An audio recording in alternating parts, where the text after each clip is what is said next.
ছিলাম, যাদের সম্ভ্রমের বিনিময়ে আমরা বিশ্ব মানচিত্রে লাল সবুজের একটি পতাকা পেয়েছিলাম, তাদের সকলের আত্মার প্রতি বিনম্র শ্রদ্ধা জানাচ্ছি। আপনারা আবৃত্তি শুনবেন কিছু সময় পরেই। মনিরা আপা আছেন, আমি আসলে ছোট মানুষ, আমি তারপর আমার জায়গা থেকে চেষ্টা করব চর্চা অব্যাহত রাখার। আমি আবৃত্তি করছি সৈয়দ শামসুল হকের আমার পরিচয়। আমি জন্মেছি বাংলায়, আমি বাংলায় কথা বলি। আমি বাংলার আল পথে দিয়ে হাজার বছর চলি। চলি পলিমাটি কোমলে আমার, চলার চিহ্ন ফেলে ১৩০০ নদী শুধায় আমাকে, কোথা থেকে তুমি এলে?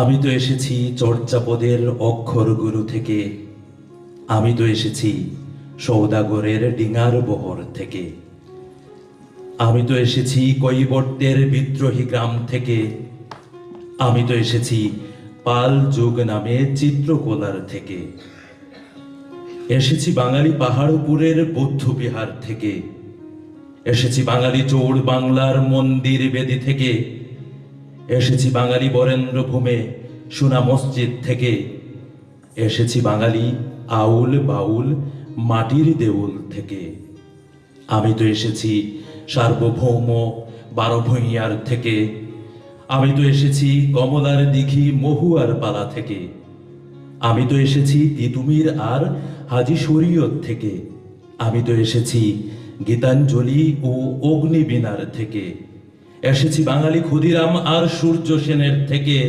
এসেছি বাঙালি জয়নুল আর অবন ঠাকুর থেকে, এসেছি বাঙালি রাষ্ট্রভাষার লাল রাজপথ থেকে, এসেছি বাঙালি বঙ্গবন্ধু শেখ মুজিবুর থেকে, আমি যে এসেছি জয় বাংলার বজ্রকণ্ঠ থেকে, আমি যে এসেছি ৭১-এর মুক্তিযুদ্ধ থেকে, এসেছি আমার পেছনে হাজার চরণ চিহ্ন ফেলে, শুধাও আমাকে এত দূর তুমি কোন প্রেরণায় এলে?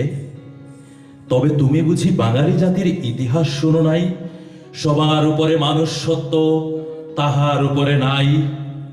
একসাথে আছি, একসাথে বাঁচি, আজও একসাথে থাকবই। সব বিভেদের রেখা মুছে দিয়ে সাম্যের ছবি আঁকবই। পরিচয়ে আমি বাঙালি, আমার আছে ইতিহাস গর্বের। কখনোই ভয় করে না কো আমি উদ্যত কোনো খড়গের। শত্রুর সাথে লড়াই করেছি, স্বপ্নের সাথে